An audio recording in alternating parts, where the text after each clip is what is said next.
क्या होगा अगर मुंह से निकला हुआ हर एक सामान्य शब्द सचमुच इंसान के डीएनए का आकार बदल रहा हो? मतलब सुनने में तो ये किसी साईफाई फिल्म का प्लॉट लगता है। हाँ, बिल्कुल लगता है। लेकिन आज हम जिस विचार की इस गहरी चर्चा में डिकोड कर रहे हैं, उसका दावा है कि हमारी असफलता या लगातार संघर्ष करने का कारण हमारी मेहनत में नहीं है, बल्कि मुंह के अंदर मौजूद एक 2 मिनट की शारीरिक क्रिया में छिपा है। और ये दावा काफी दिलचस्प है ना? इंडी फिलॉसफी नामक यूट्यूब चैनल का एक वीडियो है जिसका शीर्षक है द 2 मिनट वाक शुद्धि सीक्रेट। ये वीडियो प्राचीन वाक शुद्धि की अवधारणा को आधुनिक विज्ञान से जोड़कर दावा करता है कि हमारे शब्द सीधे तौर पर हमारी वास्तविकता का निर्माण करते हैं। आज की इस गहन चर्चा का मिशन इसी अवधारणा को समझना है। हाँ, और ये स्पष्ट करना भी जरूरी है कि इस विश्लेषण में हम किसी धार्मिक मान्यता या वैज्ञानिक दावे का अंधा समर्थन नहीं कर रहे हैं और नहीं इसे खारिज कर रहे हैं। बिल्कुल, हम बस जानकारी को निष्पक्ष होकर देख रहे हैं। सही कहा। हमारा उद्देश्य सिर्फ इस क्रिएटर द्वारा दी गई जानकारी और उसमें प्रस्तुत तर्कों को निष्पक्ष रूप से खंगालना है। हम ये समझना चाहते हैं कि कैसे एक तरफ प्राचीन ग्रंथ और दूसरी तरफ न्यूरोसाइंस के दावों को मिलाकर ये एक पूरा कॉन्सेप्ट तैयार किया गया है। तो चलिए इस विचार की नींव पर चलते हैं। इस वीडियो का सबसे पहला दावा ही बहुत आक्रामक है। आजकल हर कोई लॉ ऑफ अट्रैक्शन या मैनिफेस्टेशन की बात करता है। हाँ, हर जगह यही चल रहा है। लेकिन वीडियो एक सीधा सवाल उठाता है कि सब कुछ सही करने के बाद भी 95% लोग इन तकनीकों में असफल क्यों हो जाते हैं। इसका कारण वाक शुद्धि का न होना बताया गया है। और यही वो मिसिंग लिंक है जिसके बारे में वीडियो बात करता है। बिल्कुल। क्रिएटर का तर्क है कि बिना इसके जो भी शब्द बोले जाते हैं वो ब्रह्मांड के क्वांटम फील्ड में एक बहुत ही कमजोर सिग्नल की तरह जाते हैं जो कहीं बीच में ही टूट जाता है। ये कमजोर सिग्नल वाला हिस्सा ना इस पूरी थ्योरी का आधार है। जब लोग लगातार नकारात्मक बोलते हैं, जैसे मेरे पास पैसे नहीं है या मेरी किस्मत ही खराब है, तो ये सिर्फ बात करने का तरीका नहीं है। अच्छा, तो ये क्या है फिर? इस थ्योरी के मुताबिक ये एक फ्रीक्वेंसी है जो सीधे अवचेतन मन को प्रोग्राम कर रही है। मतलब जब कोई इंसान दिन भर नकारात्मक बोलता है लेकिन रात में 5 मिनट बैठकर अमीर बनने की कल्पना करता है, तो वो दोनों फ्रीक्वेंसीज आपस में टकराती हैं। ओह, वो क्लैश करती है। हाँ, और वीडियो इसे कॉस्मिक सर्किट का लॉक ना होना कहता है।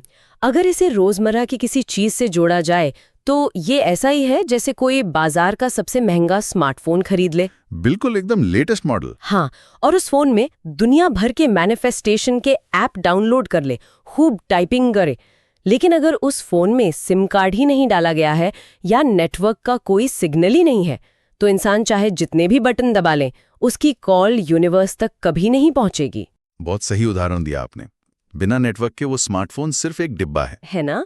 इस वीडियो के नजरिए से देखें तो वाक शुद्धि वो सिम कार्ड और वो नेटवर्क है। बिल्कुल, और जब सिग्नल और फ्रीक्वेंसी सही होती है तभी बोला गया शब्द वीडियो के अनुसार एक सुप्रीम कमांड बनता है। लेकिन ये असली सवाल ये है कि ये नेटवर्क आखिर स्थापित कैसे होता है। हाँ, वही तो, ये होता कैसे है? ये कोई जादुई मंत्र नहीं है, बल्कि वीडियो इसके लिए एक बहुत ही विशिष्ट शारीरिक प्रक्रिया का वर्णन करता है जिसे खेचरी मुद्रा का एक हल्का रूप बताया गया है। हाँ, और यही वो हिस्सा है जहाँ ये वीडियो मुझे थोड़ा अजीबोगरीब लगने लगता है। इसके अनुसार अपनी जीभ को पीछे की तरफ मोड़कर तालू से लगाना होता है, मुंह की छत पर जीभ को टिकाना। बिल्कुल, लेकिन ऐसा क्यों? मतलब एक सामान्य सी मांस की पेशी को मुंह के ऊपरी हिस्से से छुआने से ब्रह्मांडीय नेटवर्क कैसे जुड़ सकता है? इसके जवाब के लिए क्रिएटर प्राचीन भारतीय शरीर रचना विज्ञान का गहराई से हवाला देता है। वेदों और मांडुक्य उपनिषद का जिक्र करते हुए ये तर्क दिया गया है कि हमारे तालू का वो विशिष्ट बिंदु शरीर का कोई साधारण हिस्सा नहीं है। अच्छा, तो वो क्या है? प्राचीन ग्रंथों के अनुसार मानव शरीर की 72,000 नाड़ियां ठीक इसी बिंदु पर आकर मिलती हैं। वाह! तो मतलब जैसे ही जीभ वहां टच होती है, एक इलेक्ट्रिक सर्किट पूरा हो जाता है। शरीर और दिमाग के बीच की ये वायरिंग सीधे पीनियल ग्लैंड को ट्रिगर करती है। इतिहास में इस ग्लैंड को तीसरी आंख भी कहा गया है। हाँ, तीसरी आंख के बारे में तो बहुत सुना है। वीडियो का दावा है कि इस पोस्चर से पीनियल ग्लैंड एक शक्तिशाली रेडियो ट्रांसमीटर की तरह काम करने लगता है, जो दिमाग को उस सुपर कॉन्शियस नेटवर्क से जोड़ देता है।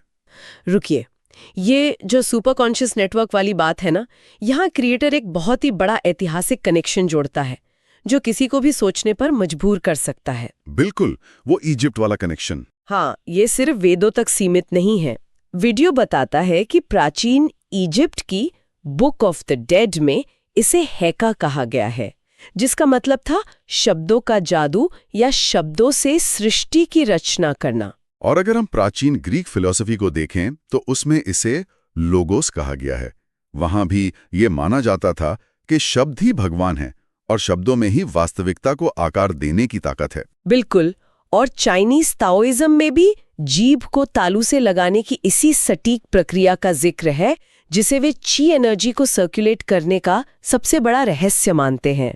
और भारत में विज्ञान भैरव तंत्र में भी भगवान शिव और माता पार्वती के संवाद में इस रहस्य का उल्लेख है। लेकिन एक बात है जो मुझे खटकती है। हजारों साल पहले जब कोई इंटरनेट नहीं था, इजिप्ट, ग्रीस, चीन और भारत के बीच कोई सीधा संवाद नहीं था, तो इन सभी अलग-अलग संस्कृतियों ने एक ही समय में शब्दों की ताकत और खास तौर पर जीभ की इस स्थिति के बारे में बिल्कुल एक जैसी बात कैसे खोज ली? इस पर दो ही नजरिए हो सकते हैं। या तो ये इतिहास का सबसे बड़ा इत्तेफाक है, या फिर ये मानव शरीर विज्ञान का एक ऐसा यूनिवर्सल पैटर्न है जिसे इन सभी संस्कृतियों ने अपने अपने तरीके से डिकोड कर लिया था। और क्रिएटर क्या मानता है? क्रिएटर दूसरे नजरिए का समर्थन करता है। उसका तर्क है कि मानव शरीर का बायोलॉजिकल स्ट्रक्चर हर जगह एक जैसा है, इसलिए उस उच्च चेतना तक पहुंचने का बायोलॉजिकल रास्ता भी एक ही होगा। मतलब नर्वस सिस्टम का स्विच एक ही है? बिल्कुल, नाम भले ही अलग हों, लेकिन सिद्धांत वही है कि शारीरिक मुद्रा और शब्दों का संयोजन वास्तविकता बदलता है। इतिहास के इस कनेक्शन से अब विज्ञान पर आते हैं, क्योंकि वीडियो का सबसे भारी हिस्सा वही है। हाँ, क्वांटम फिजिक्स वाला हिस्सा। बिल्कुल, ये थियरी पुरानी किताबों से निकलकर सीधे क्वांटम फिजिक्स और न्यूरोसाइंस में घुस जाती है। हाँ, और यहाँ क्रिएटर डॉक्टर पीटर गरियाएव की रिसर्च का जिक्र करता है। ये रूसी वैज्ञानिक हैं जिन्होंने डीएनए फैंटम इफेक्ट पर काम किया था। ये फैंटम इफेक्ट क्या होता है? डॉक्टर गरियाएव का दावा था कि इंसान का डीएनए सिर्फ एक केमिकल स्ट्रक्चर नहीं है, बल्कि वो लाइट और साउंड की फ्रीक्वेंसी को एक भाषा की तरह स्टोर कर सकता है। मतलब हमारे शब्द सिर्फ कान नहीं सुनते, हमारी कोशिकाएं भी सुन रही हैं। बिल्कुल, कोशिकाएं भी रेस्पॉन्ड करती हैं। लेकिन ये शारीरिक रूप से काम कैसे करता है? वीडियो इस बारे में क्या समझाता है? वीडियो का तर्क ये है कि जब कोई खास फ्रीक्वेंसी वाले शब्द बोलता है तो वो साउंड वेव डीएनए के इलेक्ट्रोमैग्नेटिक फील्ड को प्रभावित करती है। इसे और स्पष्ट करने के लिए क्रिएटर जापानी वैज्ञानिक डॉक्टर मसारू इमोटो के मशहूर वाटर एक्सपेरिमेंट का भी सहारा लेता है। हाँ, ये वही प्रयोग है ना जहां पानी की बूंदों को फ्रीज करके माइक्रोस्कोप से देखा गया था? बिल्कुल वही। डॉक्टर इमोटो ने पानी को अलग अलग शब्दों की फ्रीक्वेंसी दी। जिन पानी की बूंदों के सामने धन्यवाद या प्यार बोला गया, उन्होंने जमने के बाद बेहद खूबसूरत और सिमेट्रिकल बर्फ के क्रिस्टल बनाए। और नेगेटिव शब्दों के साथ क्या हुआ? जिन बूंदों को नफरत या गुस्सा कहा गया, उनके क्रिस्टल पूरी तरह से टूटे हुए और बेतरतीब थे।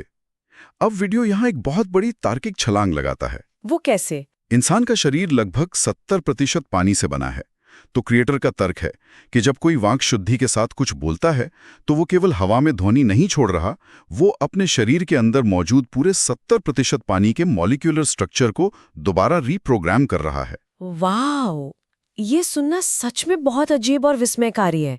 मतलब अगर इंसान दिन भर खुद को कोस रहा है तो वो असल में अपने ही अंदर के पानी का ढांचा बिगाड़ रहा है। बिल्कुल, वो खुद को अंदर से डैमेज कर रहा है। लेकिन जीभ को तालू से लगाने वाले हिस्से को ये न्यूरोसाइंस से कैसे जोड़ते हैं? एक जगह वेगस नर्व का जिक्र आता है। हाँ, वेगस नर्व हमारे शरीर की सबसे लंबी नर्व्स में से एक है, जो दिमाग को शरीर के प्रमुख अंगों से जोड़ती है। वीडियो दावा करता है कि जब जीभ तालू को छूती है तो वो सीधे इस वेगस नर्व को स्टिम्युलेट करती है। और इसके स्टिम्युलेट होने से क्या होता है? इसके एक्टिवेट होते ही इंसान का नर्वस सिस्टम पैरासिम्पैथेटिक स्टेट में चला जाता है, यानी एकदम शांत और रिलैक्स अवस्था में। और क्रिएटर का कहना है कि इसी रिलैक्स अवस्था में दिमाग की न्यूरोप्लास्टिसिटी 10 गुना तेज हो जाती है। न्यूरोप्लास्टिसिटी यानी दिमाग की वो क्षमता जिससे वह नए न्यूरल पाथवे बनाता है और पुरानी आदतों को तोड़ता है ना? सही कहा। जब लोग सालों से नकारात्मक सोच रहे होते हैं तो उनके दिमाग में उस सोच के बहुत गहरे और पक्के रास्ते बन जाते हैं। हाँ, पैटर्न्स बन जाते हैं। बिल्कुल। और वीडियो के अनुसार जीभ की वो स्थिति उन पुराने रास्तों को तोड़ने की रफ्तार को तेज कर देती है। इसे सुनकर मेरे दिमाग में ना कंप्यूटर के हार्डवेयर और सॉफ्टवेयर की छवि बनती है। अगर इस थ्योरी को मान लें तो जीभ को तालू से लगाना मानो कीबोर्ड पर एंटर बटन दबाने जैसा है। हाँ, एक कमांड देने जैसा। बिल्कुल, जैसे ही वो एंटर दबता है, दिमाग का सॉफ्टवेयर यानी न्यूरोप्लास्टिसिटी एकदम से अपडेट होने लगता है और उसी वक्त शरीर का हार्डवेयर यानी डीएनए और 70% पानी उन शब्दों की कमांड के हिसाब से अपनी संरचना बदल लेता है। मतलब एक सिंगल एक्शन और पूरा सिस्टम एक साथ रिबूट। ये एनालॉजी काफी दिलचस्प है, लेकिन मैं इसमें थोड़ा और जोड़ना चाहूंगा।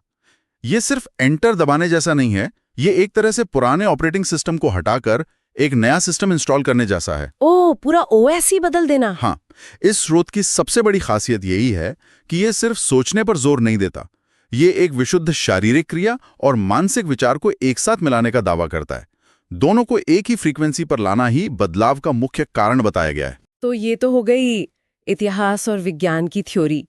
अब अगर इस रहस्य को किसी को अपनी जिंदगी में उतारना हो तो वीडियो 1-2 मिनट का एक्शन प्लान और 21 दिन का चैलेंज भी देता है और यहाँ बहुत ही विशिष्ट नियम बताए गए हैं। हाँ, इस अभ्यास को करने के लिए 2 समय तय किए गए हैं।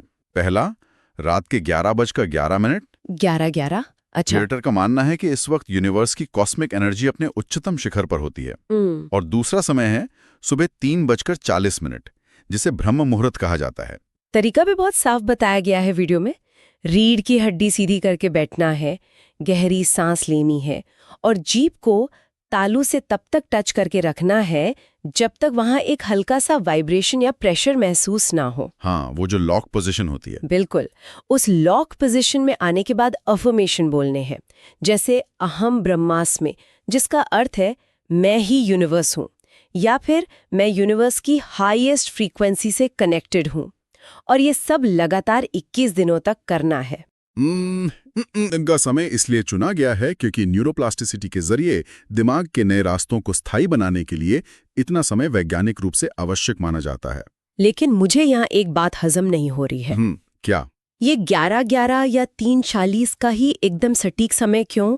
मतलब क्या सच में ये विशाल ब्रह्मांड और उसकी अनंत ऊर्जा हमारी मानव निर्मित घड़ियों के हिसाब से चलती है? ये एक बहुत ही वाजिब सवाल है ना?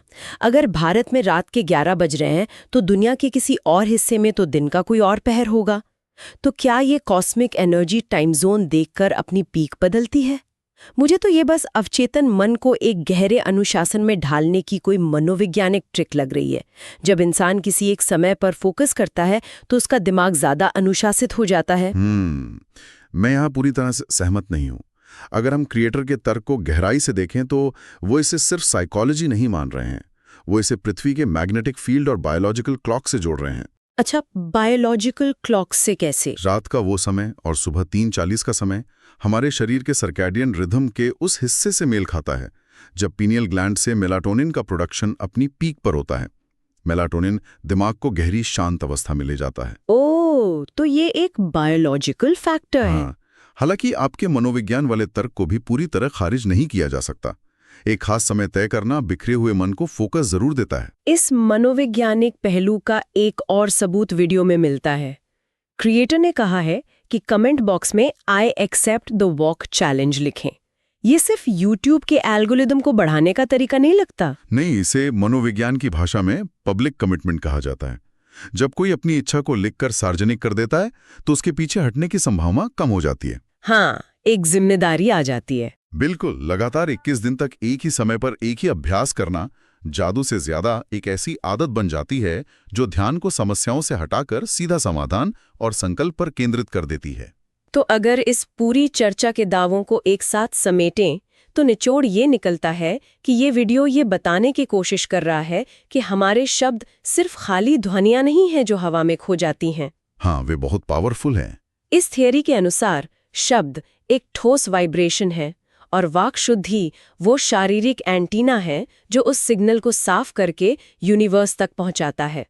ये विचार हर इंसान को उसके बोलने और सोचने के तरीके के प्रति बहुत जिम्मेदार बनाता है। और यही इसका सबसे बड़ा टेक अवे है। इंसान सिर्फ वो हासिल नहीं करता जिसकी वो कामना करता है, बल्कि वो हासिल करता है जो वो अंदर से महसूस कर रहा होता है। बिल्कुल। जब शब्द, शरीर की मुद्रा और इरादा तीनों एक ही दिशा में अलाइन होते हैं तो क्रिएटर के अनुसार वो एक ऐसा फोर्स बन जाता है जिसे नजरअंदाज नहीं किया जा सकता। सफलता और मैनिफेस्टेशन की बात की है, लेकिन अगर हम इस थ्योरी के तर्कों को एक कदम और आगे ले जाएं, तो एक बहुत ही गहरा सवाल सामने आता है जो मूल स्रोत में नहीं था। कैसा सवाल? जरा सोचिए।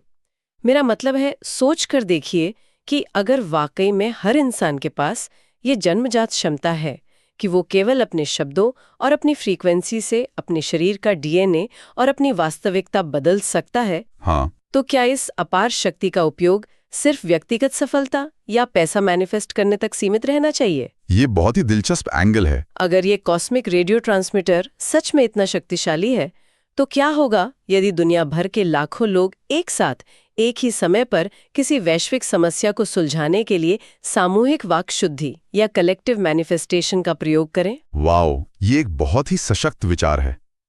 अगर एक व्यक्ति की फ्रीक्वेंसी उसके आसपास के पानी और डीएनए की संरचना बदल सकती है, तो एक सामूहिक चेतना का क्वांटम फील्ड पर क्या असर होगा? बिल्कुल, चाहे वो दुनिया में चल रहे युद्ध हों या तेजी से बढ़ता पर्यावरण का संकट, अगर इंसान की चेतना ब्रह्मांड की सबसे बड़ी शक्ति बन सकती है, तो शायद हमारी असली चुनौती ये खोजना नहीं है कि इस सिग्नल को कैसे चालू किया जाए, तो फिर क्या है? बल्कि ये तय करना है कि हम इस सिग्नल पर क्या प्रसारित करते हैं।